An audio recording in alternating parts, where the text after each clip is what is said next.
Hello, આજે આપણે બનાવીશું મંચુરિયનની રેસીપી. એના માટે મેં અહીંયા કોબી લીધું છે, એને મેં આ ચોપરમાં ચોપ કરી લીધું છે.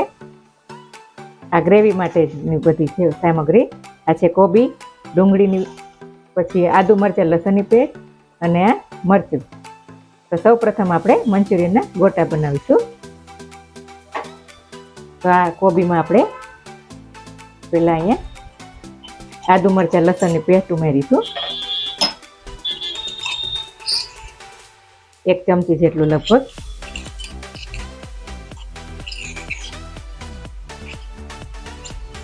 આને મેં ખાંડી લીધું છે, આદુ મરચાં લસણની પેસ્ટને. તીખેરા એવા મરચાં લેવાના છે આમાં, જેથી સ્વાદ સરસ આવે.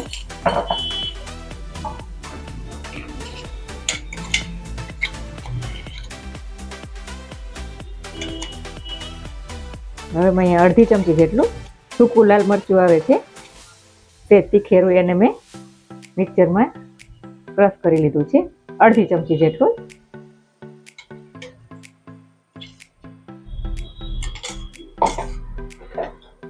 હવે એમાં હું સ્વાદ પ્રમાણે મીઠું નાખું છું.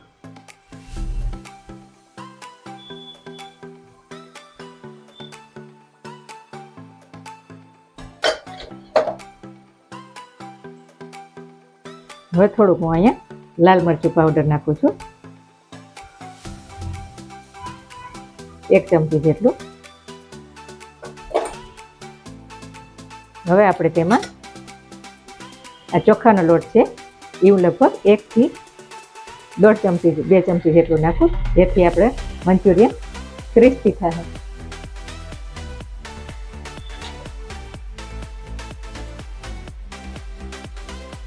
હવે હું અહીંયા મેંદો નાખું છું. મેંદો અંદાજે આપણે લોટ જેવું આ કઠણ થઈ જાય એવું એ પ્રમાણે નાખવાનો છે. બહુ નહીં પણ મીડિયમ. આ બધું મિક્સ કરી લેશું.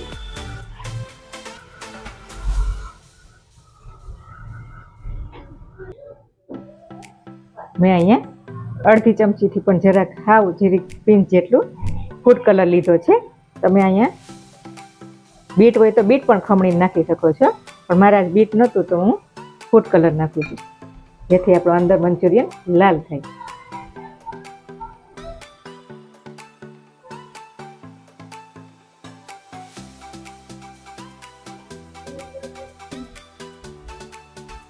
તો આપણે આમાં લોટ નાખીને આ બધું આપણું રેડી છે લોટ. હવે આપણે અહીંયા તેલ મૂક્યું છે ગેસ ઉપર. તેલ ગરમ થઈ જાય એટલે આપણે એમાં જરાક નાખીને જોઈ લઈશું. આપણું તેલ ગરમ થઈ ગયું છે. હવે આપણે એમાં આ મંચુરિયનના ગોટા વાળી મૂકીએ. આમાં આપણે નાના નાના આવા બોલ વાળીને તળતા જઈશું. આપણે આ ભજીયાની જેમ તળીએ છીએ.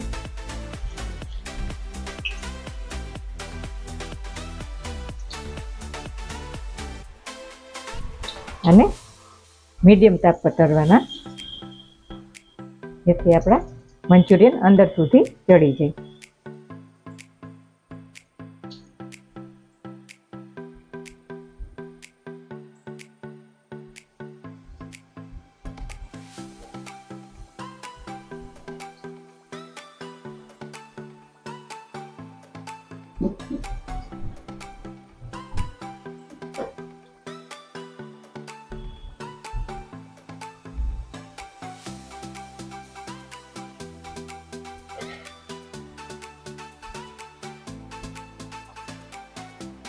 આપણે જોઈ લઈશું આમ ફેરવીને.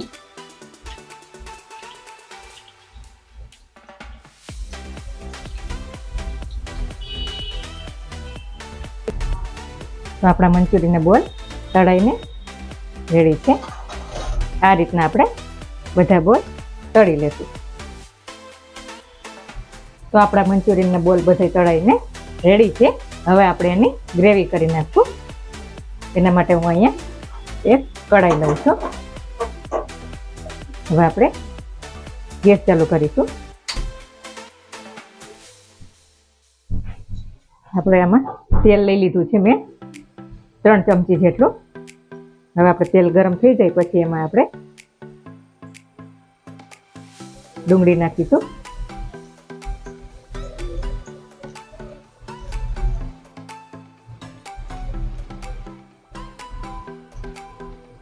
હવે આપણે ડુંગળી થોડી ગોલ્ડન બ્રાઉન થાય ત્યાં સુધી સાંતળી લેશું.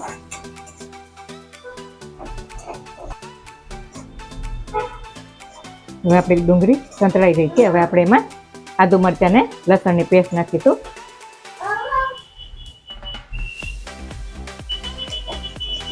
થોડી વાર સાંતળી લેશું એને પણ.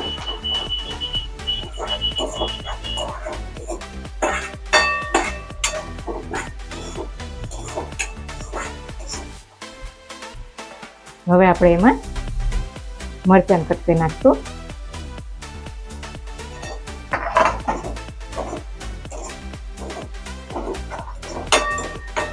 અને કોબી પણ નાખશું.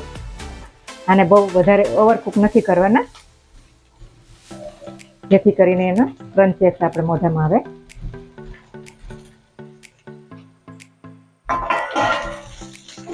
આમાં હું વિનેગર કે સોયા સોસ એવો કંઈ મસાલાનો ઉપયોગ નથી કરવાની. ઘરના બેઝિક સાદા મસાલાથી જ બનાવવાની છું.